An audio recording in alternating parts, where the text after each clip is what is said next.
Hey folks, welcome to another lesson. Let's get right down to it. I'm gonna try to teach you some basics about how human opponents work in this game. Humans are effectively one of the two major types of opponents you're gonna deal with. Now the first thing I want you to pay attention to is that he's more or less gonna do a lot of the same attacks that I am. He's gonna block the same way that I do. He even dodges the same way that I do. So you can use that to help inform you as to what to expect. And so bear that in mind. And I know it's not a hard and fast rule for many bosses, but again, I'm leaving out bosses for the time being. So think of them as they basically work like you do. That is a very good way to put it. Now, what happens when they run out of ki? Let's find that out. You've got one option. Go for a grapple. It does a huge amount of damage, but it also allows them to greatly regenerate their ki. But it's still a really good punish, and eventually on later difficulties you will actually want to do a grapple. Now another option is this. Oh, by the way, they can do active skills as you can. Come on.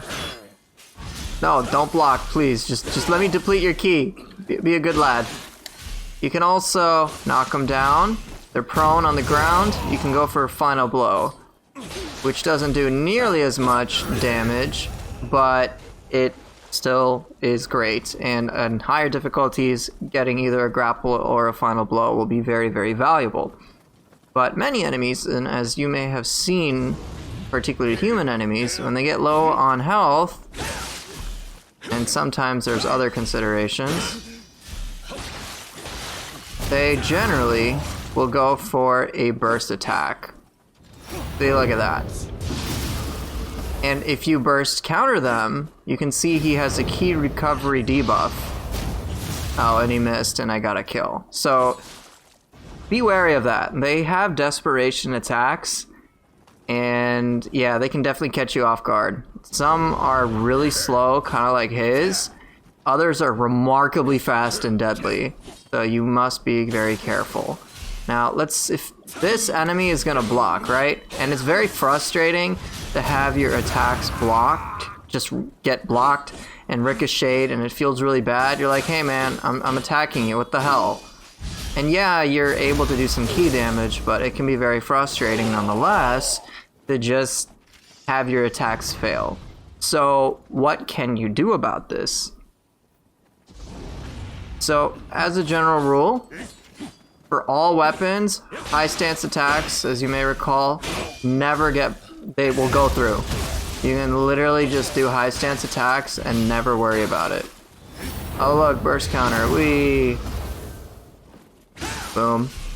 Sorry, he has a burst attack, I did a burst counter, I always seem to confuse that nomenclature. But high stance attacks, for any weapon, as a reminder, do not bounce off of guards whatsoever. There are exceptions to this. There's a bunch of fringe cases, but two weapons also have the same treatment in mid stance. So let me prove this to you. Odachi and Axe are ridiculous.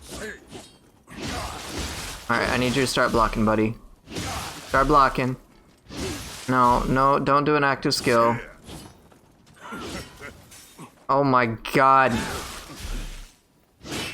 See, I can just keep going. Alright, he's doing his fancy thing. And I just did my fancy thing. So now he's mega dead. But yeah, you saw the mid-stance Adachi had no trouble. And let me showcase it with the axe as well, provided he will be a good little training dummy. See, oop, no. Alright, come on, get back up.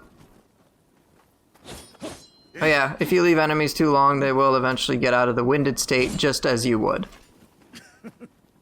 Yeah, I know you're chuckling. I need you to block. Or not. Yeah, let me actually show you just how much damage burst attacks from human opponents can do if you are not careful. Especially those desperation attacks are not to be trivialized. Alright, final blow. Alright. Alright, full health, roughly. That is no small amount of damage.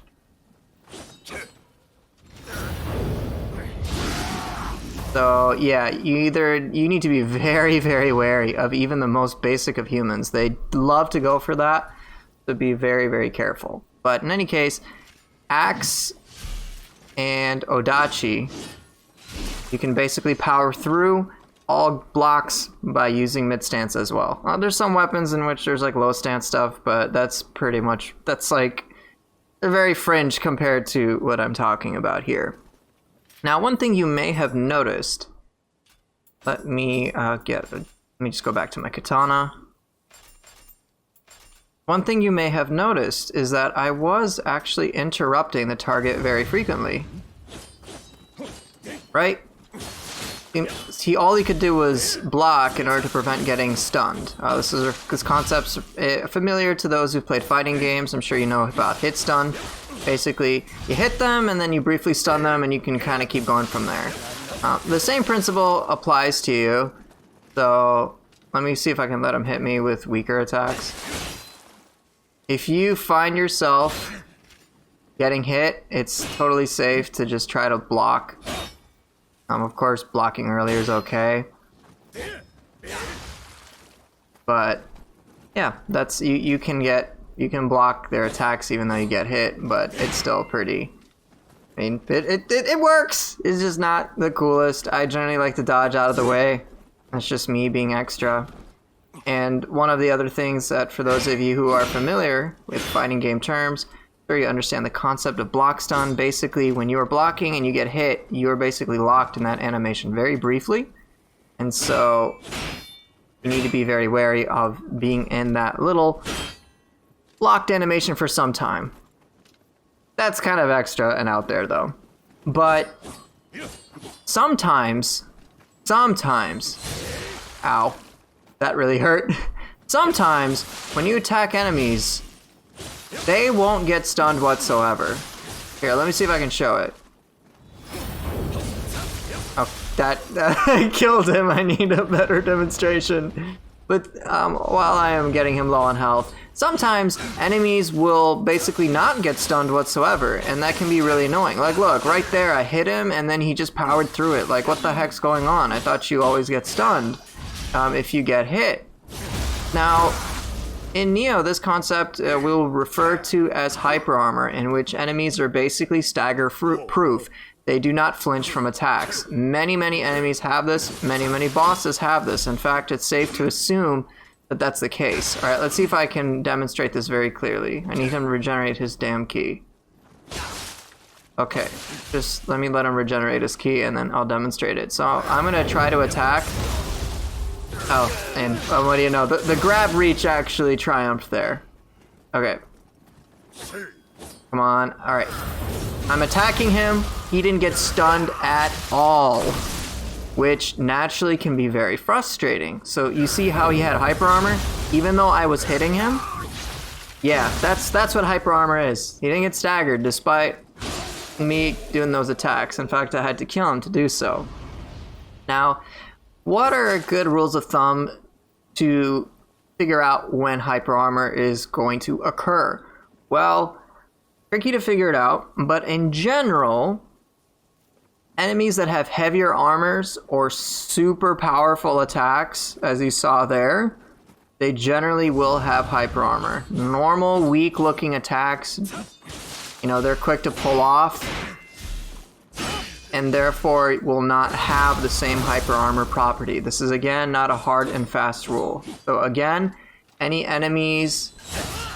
Dude, I suck at that. Any enemies that have really powerful looking weapons, anything that looks rather unique or threatening, basically assume they can be stagger proof. Again, I will refer to this as hyper armor. And yeah, it's hyper armor is one of those things that many players will get frustrated with, because you're like, hey man, I'm hitting you, what the hell's going on?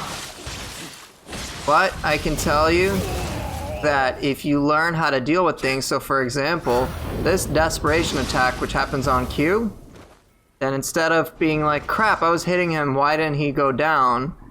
You'll be like, hey, you know what? I learned something, and on top of that, I kicked his butt. So bear that in mind. You need to learn how to use the appropriate tools, and we'll get to that once we get to future videos. Thank you guys for watching. In the next lesson, we will deal with yokai enemies. See you then, take care, and peace out.